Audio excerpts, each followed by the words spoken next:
हरियाणा की हर अपडेट के लिए बेल आइकन दबाएं और सब्सक्राइब करें STV हरियाणा न्यूज। और देश भर के अंदर लगातार कोरोना संक्रमण के मामले जब बढ़ रहे हैं तो ऐसे में परेशानियां बहुत तेजी के साथ चुनौती के रूप में प्रशासन और सरकार के सामने नजर आ रही है। और इन्हीं संक्रमण को देखते हुए अनलॉक 1 में जब छूट मिली है, रियायत मिली है आम लोगों को, वहीं दूसरी तरफ यहां चिंता प्रशासन के लिए सरकार के सामने बढ़ चुकी है, क्योंकि चौंकाने वाले आंकड़े सामने आ रहे हैं। दरअसल देश में महज 10 दिन में कोरोना के 1 लाख से ज्यादा मरीज सामने आ चुके हैं और देश भर में कोरोना मरीजों का आंकड़ा 3 लाख के पार हो चुका है। वहीं आज की बात करें तो कोरोना के 11,000 से ज्यादा नए मामले सामने आ चुके हैं।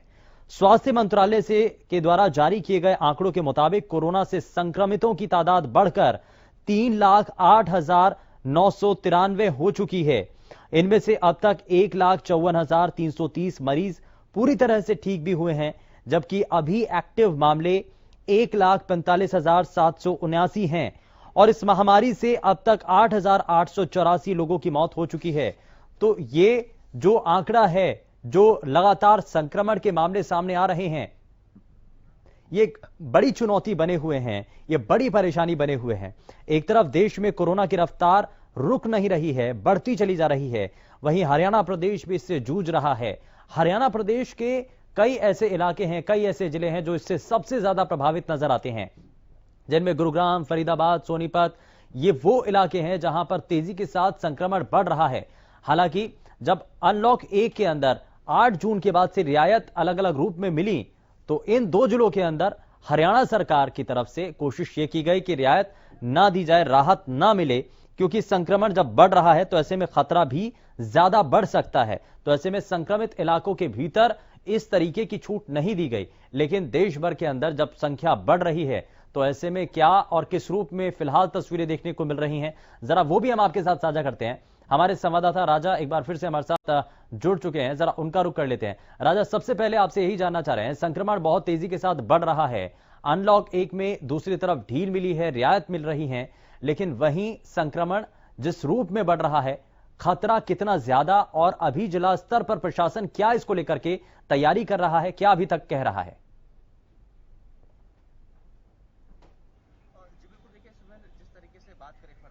फरीदाबाद में कोरोना मरीजों की संख्या में लगातार आंकड़ा जा चुका है। अभी अब से कुछ देर में बुलेटिन जारी होने वाला स्वास्थ्य विभाग का, पर जो हालात फरीदाबाद के कहीं ना कहीं आपने देखा कि हरियाणा न्यूज के रियलिटी चेक में किस तरीके से किस सुविधाएं कोरोना मरीजों के साथ कहीं ना कहीं सरकार दे रही है। वहीं ESI हॉस्पिटल्स की आपने खामियां देखी तो साफ तौर पर काफी ज्यादा खामियां फरीदाबाद में नजर आ रही है। और साफ तौर पर अब जिस तरीके से अनलॉक 1 की बात करें तो लोगों को भी कहीं ना कहीं जागरूक होना पड़ेगा, क्योंकि जिस तरीके से मार्केटों की बात करें तो तमाम मार्केट है जो फरीदाबाद की सम विषम तरीके से खुल रही है, एक दिन लेफ्ट तो एक दिन राइट तरीके से खुल रही है। पर दुकानदार की बात करें, जो टर्म एंड कंडीशन कहीं ना कहीं सरकार, केंद्र सरकार ने जारी की थी कि आप इसी तरीके से दुकान खोल सकते हैं, दुकानों पे काफी ज्यादा भीड़ देखी जा रही है। जो व्यापारी हैं उनको सोचना चाहिए, उनको कहीं ना कहीं समझना चाहिए, क्योंकि वो कहीं ना कहीं लोगों की जान के साथ खिलवाड़ कर रहे हैं, कहीं ना कहीं अपने मुनाफे के लिए लोगों की जान के साथ खिलवाड़ कर रहे हैं। हालांकि अब फरीदाबाद प्रशासन आज बात करें तो कहीं ना कहीं सख्ती उन्होंने दिखाई है। कई ऐसे दुकानदार हैं जिनके चालान किए हैं, जिनके दुकान पर ज्यादा भीड़ देखी जा रही थी, उन सभी दुकानदारों को चालान किए गए हैं। पर चालान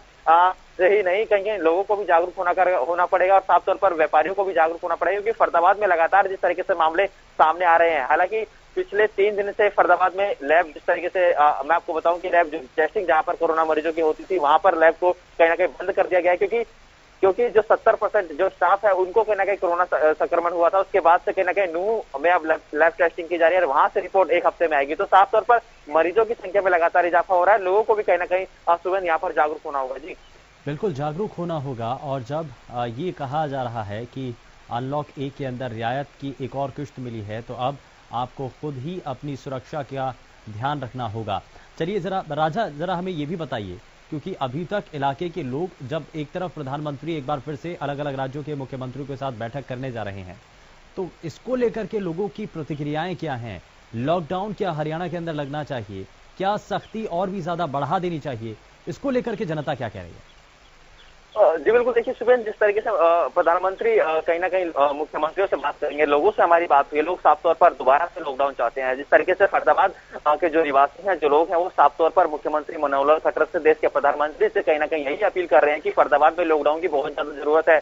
क्योंकि मंडियों की बात करें, फरीदाबाद के बाजारों की बात करें, लोग कहीं ना कहीं बिना हेलमेट के, बिना मास्क के घूम रहे हैं। हालांकि पुलिस सख्ती जरूर दिखा रही है, पर लोग बेपरवाह के घूम रहे हैं। तो कहीं ना कहीं जो लोग जागरूक है, वो साफ तौर पर सरकार से यही मांग कर रहे हैं कि फरीदाबाद में दोबारा से लॉकडाउन होना चाहिए। जी, और हम अपने दर्शकों को ये ग्राफिक्स के जरिए भी दिखा रहे हैं कि प्रदेश में पिछले 10 दिन के भीतर कोरोना केस किस रूप में बढ़े हैं, और ये हम आपको हर दिन के हिसाब से बढ़ते हुए संक्रमण की तस्वीर भी दिखा रहे हैं ग्राफिक्स के जरिए।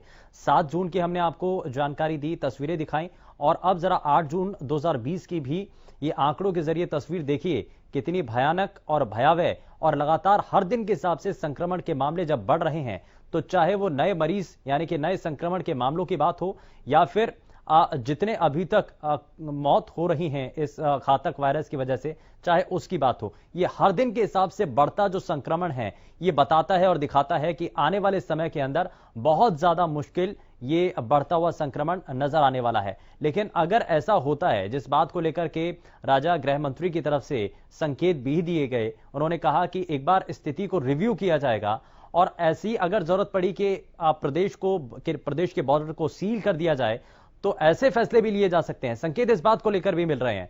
तो लोग इसको लेकर के क्या मान रहे हैं? बॉर्डर सील होना सही है, सख्ती बढ़ा देना सही है, लॉकडाउन एक बार फिर से अगर हो जाए, जैसा कि आप कह रहे हैं कि लोग तो चाहते हैं कि लॉकडाउन हो जाए, तो बॉर्डर भी यदि सील कर दिया जाए तो उसका भी प्रभाव होगा क्या?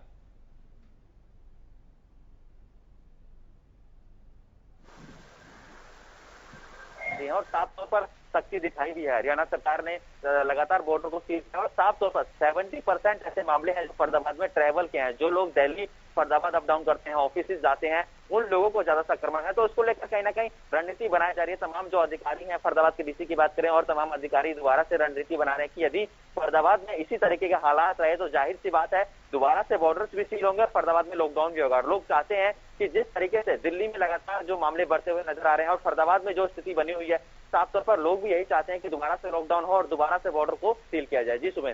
ठीक है, बहुत शुक्रिया राजा इस जानकारी के लिए। और अब जरा आपको हमने फरीदाबाद की अभी तक आपको तस्वीरें दिखाई थी, लेकिन अब गुरुग्राम से हमारे संवाददाता मनोज वशिष्ठ फोनलाइन पर जुड़ चुके हैं।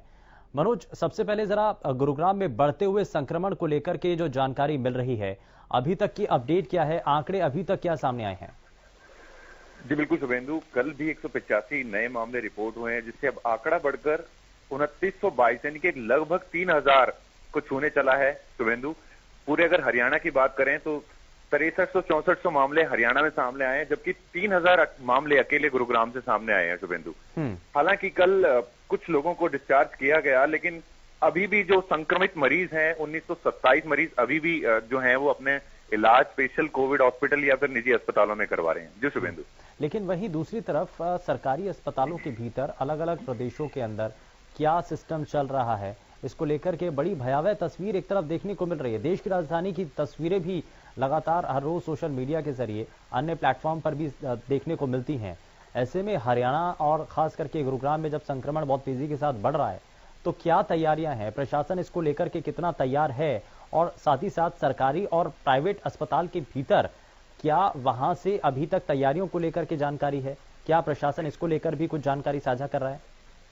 देखिए, अगर प्रशासन की बात करें तो कल जिलाधीश अमित खत्री ने एक आदेश जारी किया, जिसमें सभी निजी अस्पतालों को कम से कम 25% बेड जो है वो आरक्षित करने के आदेश दिए गए। कोई भी निजी अस्पताल अब मना नहीं कर सकता, कम से कम 25% बेड जो है उनके हॉस्पिटल के अब वो कोरोना संक्रमित मरीजों के लिए आरक्षित करने होंगे। शुभेंदु, सरकारी अस्पताल की बात करें तो लापरवाही देखने को अक्सर मिलती रहती है, गाहे बेगाहे, चाहे वहां पे सोशल डिस्टेंसिंग की बात करें या फिर बिना मास्क के लोगों की घूमते हुए की बात करें, तो वहां पर जो सरकारी तंत्र है वो अभी भी चरमराया हुआ है। ईएसआई हॉस्पिटल इन्होंने बनाया हुआ है अब लोग पेशेंट्स को भर्ती करने के लिए, वहां पर भी लोग खासे परेशान दिखाई देते हैं और वहां से भी शिकायतें अक्सर आती रहती हैं। शुभेंदु, अभी यहाँ पर एक और खास ध्यान देने वाली बात है, अभी हाल ही में परसों कल भी हरियाणा न्यूज ने एक खबर चलाई थी, जहां एक निजी अस्पताल में एक महिला की मौत सिर्फ इस लापरवाही के चलते जाती है कि उसे ऑक्सीजन जो है वो पूरा नहीं दिया गया, जिसके चलते उस महिला की मौत हो गई। तो इस तरह की लापरवाहियां साफ तौर पर सामने आती रहती हैं। जी शुभेंदु। चलिए, बहुत शुक्रिया मनोज इस पर जानकारी के लिए। तो ये फिलहाल गुरुग्राम से भी जानकारी, और बढ़ता संक्रमण कितना खतरनाक साबित हो रहा है वो भी हम आपको दिखा रहे हैं। और इसीलिए सवाल भी ये है कि आखिर जिस तेजी के साथ संक्रमण बढ़ रहा है, क्या वापस से हरियाणा के अंदर लॉकडाउन लगा देना सही कदम होगा? क्या इस तरफ भी सरकार के द्वारा विचार किया जा रहा है? एक महत्वपूर्ण स्थिति है, इससे कैसे बाहर निकाला जा सकेगा, कैसे प्रदेश की जनता को इस घातक वायरस से बचाया जा सकेगा, सरकार की इसको लेकर के आने वाले समय में रणनीतियां क्या हैं, यही एक मौजूदा वक्त की तस्वीर देखने को मिल रही है। फिलहाल के लिए बस उतना ही। नमस्कार।